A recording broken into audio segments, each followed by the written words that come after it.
স্বামীজির বাণী ও রচনা থেকে আত্মা, আমেরিকায় প্রদত্ত বক্তৃতা। আপনারা অনেকে ম্যাক্স মুলারের সুবিখ্যাত পুস্তক 3 lectures on Vedanta philosophy, Vedanta দর্শন সম্বন্ধে 3টি বক্তৃতা পাঠ করিয়াছেন, এবং সম্ভবত আপনারা কেউ কেউ অধ্যাপক ডয়সনের জার্মান ভাষায় লিখিত এই একই দার্শনিক মতবাদ বিষয়ে গ্রন্থটিও পাঠ করিয়াছেন। ভারতবর্ষের আধ্যাত্মিক চিন্তাধারা সম্বন্ধে প্রতীচ্যে বর্তমানে যাহা লিখিত হয় বা শিক্ষা দেওয়া হয় তা প্রধানত একটিমাত্র মতবাদ, অদ্বৈতবাদ অথবা ভারতীয় ধর্মের এক তত্ত্ববাদ সম্বন্ধে, এবং কেউ কেউ মনে করেন বেদের সমগ্র তত্ত্ব এই একটি দার্শনিক মতবাদের মধ্যে নিহিত রইয়াছে। কিন্তু প্রকৃতপক্ষে ভারতীয় চিন্তাধারার বিভিন্ন দিক আছে। সম্ভবত অন্যান্য সম্প্রদায়ের তুলনায় অদ্বৈত মত অবলম্বীরাই সংখ্যায় সর্বাপেক্ষা কম।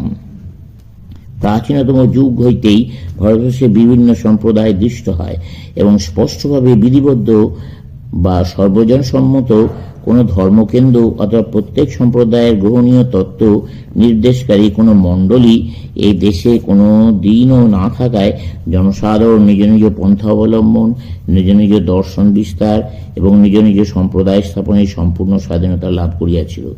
এই কারণে আমরা দেখি প্রাচীনতম যুগ হইতেই ভারতবর্ষ বিভিন্ন ধর্ম সম্প্রদায়ের পরিপূর্ণ।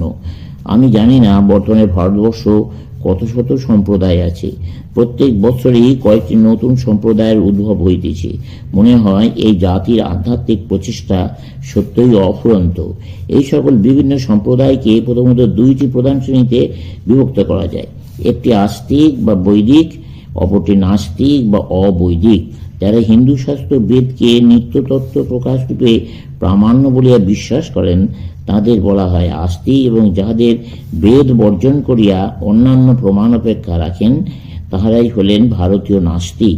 ভারতের 2টি প্রধান আধুনিক নাস্তিক সম্প্রদায় জৈন এবং বৌদ্ধ। আস্তিকগণের মধ্যে কেউ কেউ বলেন যুক্তি অপেক্ষা শ্রুতি অধিকতর প্রামাণ্য, আবার কেউ কেউ বলেন শ্রুতির যুক্তিসম্মত অংশই কেবল গ্রহণীয়, অবশিষ্ট অংশ বর্জনীয়। সাংখ্য, ন্যায় এবং মীমাংসায় 3টি আস্তিক মতবাদের মধ্যে প্রথম 2টি দার্শনিক মতবাদ রূপে প্রতিষ্ঠিত থাকিলেও সম্প্রদায় গঠনে সমর্থ হয় নাই। প্রকৃতপক্ষে বর্তমানে ভারতবর্ষে যে একটিমাত্র সম্প্রদায় আছে তাহা হইল উত্তর মীমাংসার উপর প্রতিষ্ঠিত বৈদান্তিক সম্প্রদায়। তাদের দার্শনিক মতবাদের নামই বেদান্ত।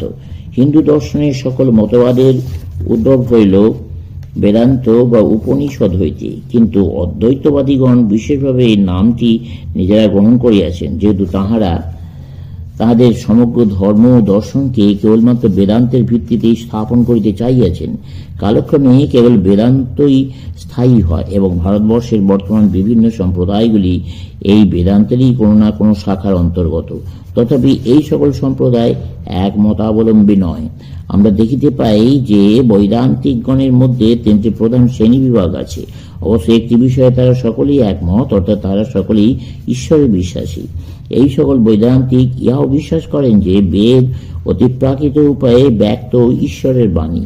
তাহাদের এই বিশ্বাস ঠিক ইসলাম বা খ্রিস্ট ধর্ম অবলম্বীদের বিশ্বাসের মতো নহে, ইহা একটি বিশেষ ধরনের বিশ্বাস। তাদের ধারণা এই বেদসমূহ ঈশ্বরের জ্ঞানের প্রকাশ। ঈশ্বর নিত্য বলিয়া তার জ্ঞানও তাহার মধ্যে নিত্য বিরাজমান, এবং সেই জন্য বেদও নিত্য। অপর একটি সাধারণ বিশ্বাসও তাদের আছে, সৃষ্টি প্রবাহে বিশ্বাস। অর্থাৎ তাহাদের বিশ্বাস এই যে সমুদয় সৃষ্টি ক্রমান্বয়ে আবির্ভূত ও তিরোহিত হইতেছে।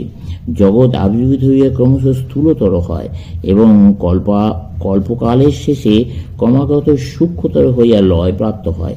ইহার পরে আসে বিশ্রামের সময়।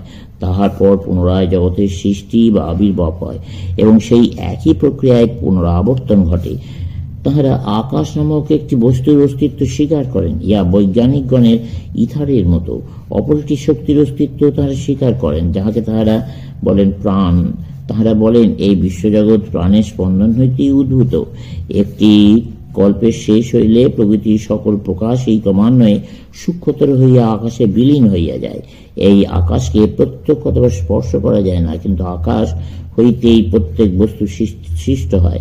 প্রকৃতিতে যত কিছু শক্তি দেখি, মাধ্যাকর্ষণ, আকর্ষণ, বিকর্ষণ এবং চিন্তা, অনুভব, স্নায়বিক ক্রিয়া, গতি, এইসব বিভিন্ন প্রকারের শক্তি এই প্রাণ এই বিলীন হইয়া যায় এবং প্রাণের স্পন্দন স্তব্ধ হয়।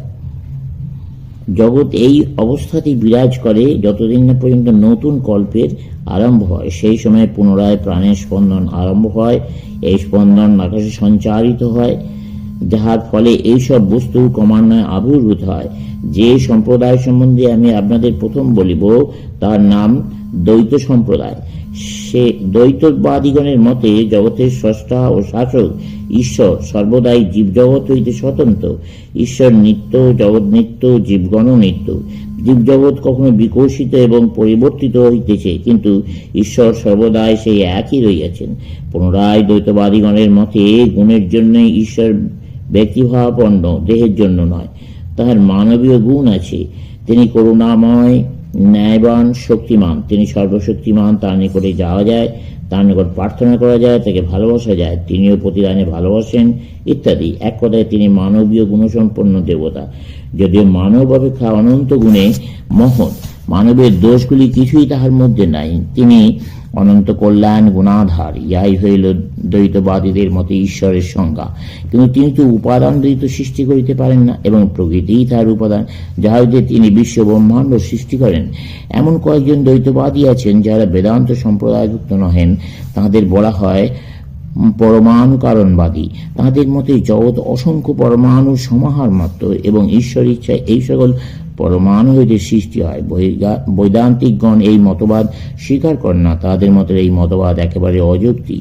জ্যামিতিক বিন্দুর ন্যায় পরমাণুর অংশ অথবা আয়তন নাই, কিন্তু যাহার অংশ বা আয়তন নাই তাকে অনন্তবার গুণ করিলেও তা পূর্ববৎ থাকিয়া যায়।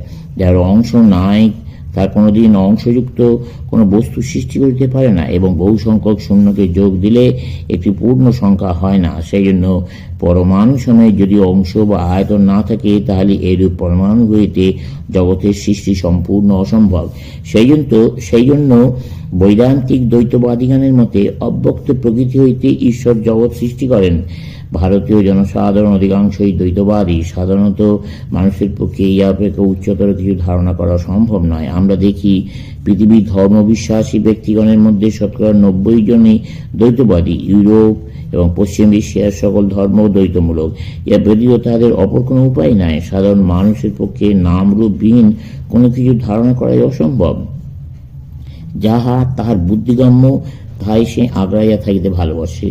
অর্থাৎ উচ্চতর আধ্যাত্মিক বিষয়কে সে নিজের স্তরে নামাইয়া আনিয়া সেইভাবেই কেবল ধারণা করিতে পারে। নামরূপ বিহীনকে কেবল নামরূপ বিমণ্ডিত রূপেই সে চিন্তা করিতে পারে। পৃথিবীর সর্বত্র ইহাই হল জনসাধারণের ধর্ম। দ্বৈতবাদীরা এইরূপ একজন ঈশ্বরে বিশ্বাস করেন, যিনি মানুষ হইতে সম্পূর্ণ ভিন্ন। তিনি যেন একজন মহান সম্রাট, একজন সর্বশক্তিমান রাজা। কিন্তু দ্বৈতবাদীগণের মতে তিনি পার্থিব সম্রাট অপেক্ষা পবিত্রতর। তাঁহারা তাহাকে নিখিল কল্যাণ গুণ বিমণ্ডিত এবং অখিল দোষ বিবর্জিত রূপে দর্শন করিতে চান। কিন্তু মন্দ ব্যতীত ভালোর অস্তিত্ব, অন্ধকারের ধারণা ব্যতীত আলোর ধারণা কি কোনোদিন সম্ভব? ক্রমশ